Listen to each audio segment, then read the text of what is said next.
Happy Tuesday, everybody. No Red Sox baseball, so be it. We will still have Red Sox Now on this Tuesday, presented by FanArch, right here in the good old YouTube. I'm Mike Antonellis, your host, one of the voices of the Worcester Red Sox. I've been in the Red Sox system, by the way, since '05. I was the voice of the Portland Sea Dogs for many years. I started in baseball in 1997, and I have a story on how I have a connection with second-round draft pick Marcus Phillips. But that's coming up on, you see, on bar number 2 with the draft notes. That's what we call in radio the big old tease. So we will have a show, of course, today. Hopefully everyone enjoyed the Derby. I picked Junior Caminero. I put that on yesterday's episode in the comments section, and I was almost right.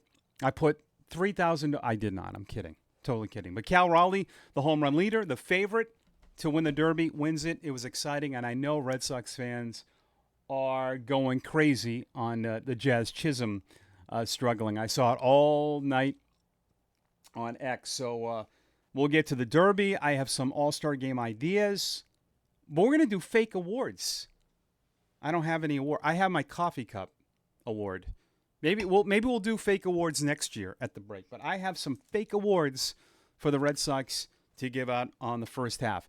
Now, I'm going against, I think, what I really might believe for my first half MVP. If I put my criteria through the machine on an MVP for the season, I don't think I would do this.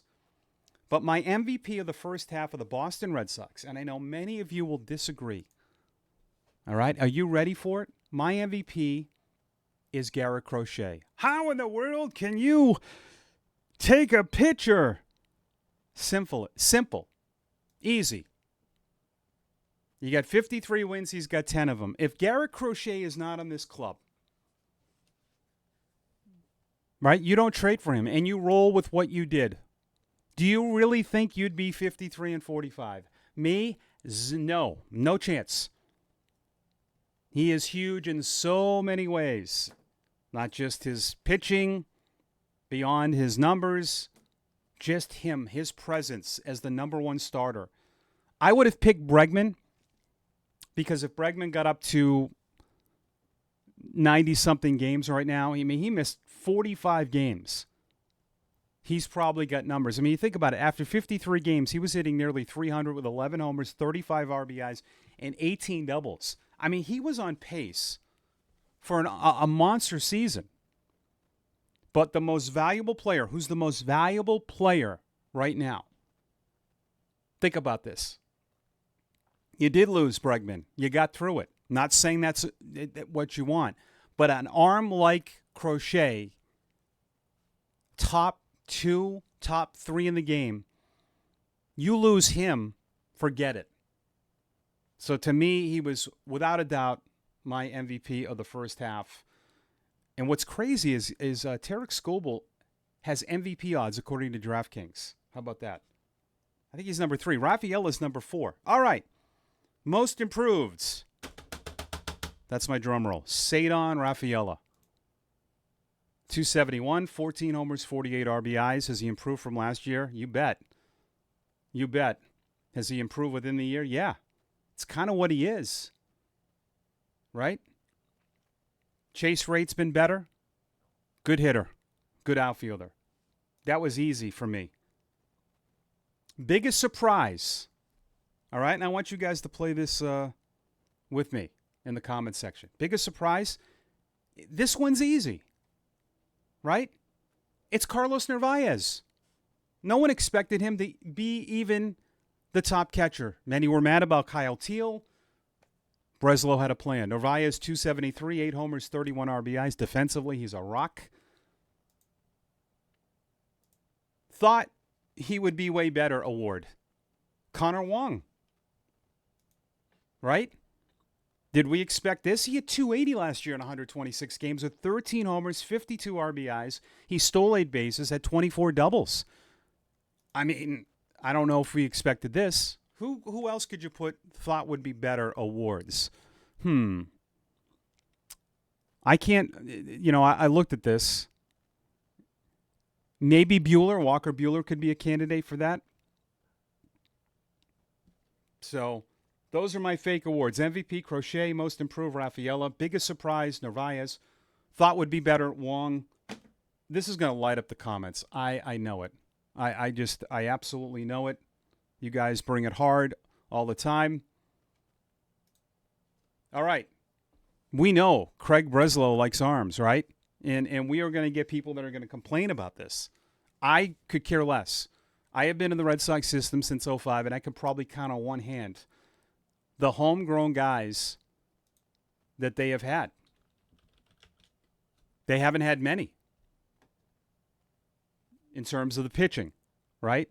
And I hear this a lot about they don't develop their pitchers. Well, you still have to have guys that are good. You know, you can't just make, Jay Groom. They did a bad job developing Jay Groom or Trey Ball. No, those guys weren't good.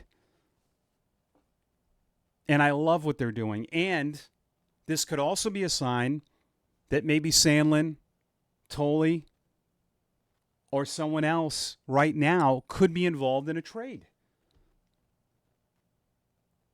You grab as many pitchers as you want. I love it. I love Witherspoon and Phillips. I love these trades. By the way, Marcus Phillips, 33rd overall, his dad, Steve, who we call Flip.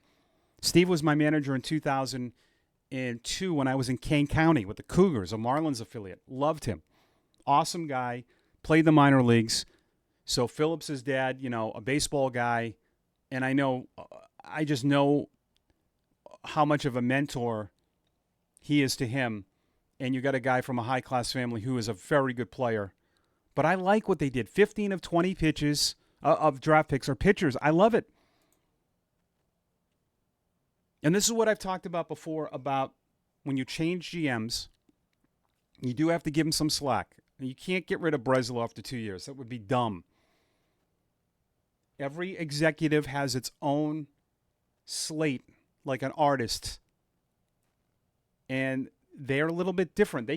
They're painting the same picture, just a little bit different than the previous guy. No knock on Dombrowski or Heimblum because I think they did a lot of great things. Dave did what he was asked. Heim did what he was asked. Come in, rebuild, he did.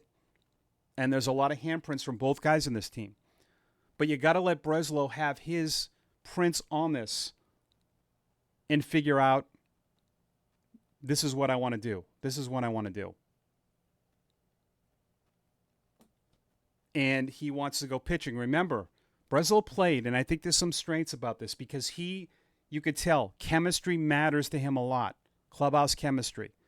Now, I do think with the Devers deal, you did have Roman Anthony that was going to be the guy, and I think that's why now, I told somebody this, we were wondering in Worcester, what's going on? Why is he still here?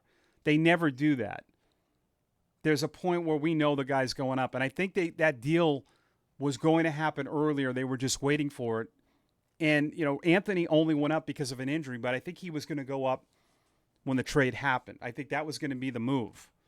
So that's been the guy you've swapped for. You haven't lost a lot of production, and the upside, I think, for Roman Anthony is endless. But I think you have to look, and you kind of feel the philosophy of Breslow. I want, leaders, like high character leaders, Bregman, Crochet, even Chapman. And I don't like the stuff off the field we know with Chapman, but he's very good as a mentor. He's a hard worker, great teammate. So you see what they want to build here. And Core is part of that too. He played.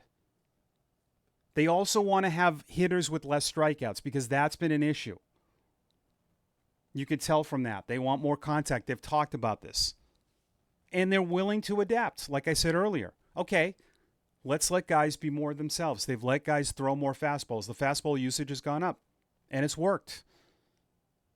And they're not afraid to make changes. I think that's the one thing I like about Breslow. He's not afraid to make the uncomfortable move. Devers was as uncomfortable of a move as we've had here in a long time. But going back to the arms, I love this. Not all are going to make the big leagues, but you have to do this within. Detroit's done it. Houston's done it. You cannot continue to be an organization without a ton of arms. It's been better lately, but for years, you're going out, and that's where you get hosed on trades. I get they got Sale and Crochet. Those arms are top 5 in the game. That is so hard to do. So I like this. All right. Now, Ken Rosenthal threw this out there about Charlie Morton for the Sox. I have an idea. You think he was tipped off? Absolutely. Absolutely. I love it. I know we're going to run to the Google machine and type his ERA and look at all these stats. I know we're going to do this. I could care less. I look at X factors. The stuff is still there. He has been very good in his last 40 to 50 innings. Cora knows him. He's been big in the postseason. He's a veteran. I know he's old. The guy can still pitch, and he brings a lot of X factors. The experience, postseason, he's a bulldog, he's a good teammate, and I love that because Baltimore, it's a free agent for 1 year. It's $15 million. They would certainly love that off the books.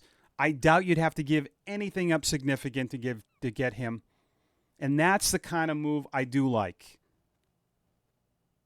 It's going to be one of two ways, guys and gals. It's going to be something like that, or it's going to be super uncomfortable. A lot of you want, I see these mock trades that are insane to me. Oh, Joe Ryan for 4 position player prospects. No, that's not happening, guys. To get Joe Ryan or any number 2 or number 1 guys, you're going to have to get super uncomfortable. Super uncomfortable. 25-man roster guys will have to be in that. Huge. You're not getting Joe Ryan without pitching prospects. You might have to put Tolley and Sandlin and Meyer and Duran and maybe more. Oh, that's crazy. No. Minnesota would be nuts to give you Joe Ryan for 4 position player prospects. That would make 0 sense in a winnable division and telling your fans we've given up. Because you'd be giving up for a while on a guy that's controllable through 27. It's not happening. Anyways, I am dead set on that. And if it does, I'll take the pie in the face. I've done it before. And I'll do it again. But these are the kind of moves.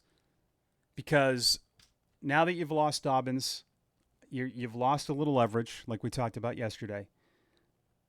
And I would take Charlie Morton in the rotation over Richard Fitz or Buehler in a heartbeat. And I don't care what his advanced, numbers say at all. I don't. The guy has given up, let's see, if you go, and everyone will go to the Google machine, trust me on this. He has given up more than 4 runs once. He's worked, as a reliever a couple times, but let's see, 4 earned runs. So he had in April, he gave up 5 runs and 7 runs in back-to-back starts and 5 runs in his first outing. Early, he was not good, but lately, if you go look back, 1 earned run, 2 earned run. His last 5 starts, he's given up 7 earned runs over 27 and a third innings. A lot of strikeouts, low walks. I am doing that in a heartbeat. Against some good lineups. Beat the Mets. Won in Atlanta. They'll pitch well against Tampa Bay, pitch well against the Angels, struck out 10. I think Ken Rosenthal knows something, though. I don't think you throw out that name without knowing, right? All right, comments, and we'll leave. See, we still had a long show today. We got the All-Star game tonight. I do want to make one All-Star game idea before we get to the comments. It's not Jacob Mizorowski's fault that he get picked for the All-Star game. Sorry, players. I know you're mad about that. Deal with it. He didn't ask to be in the game. It's a simple solution.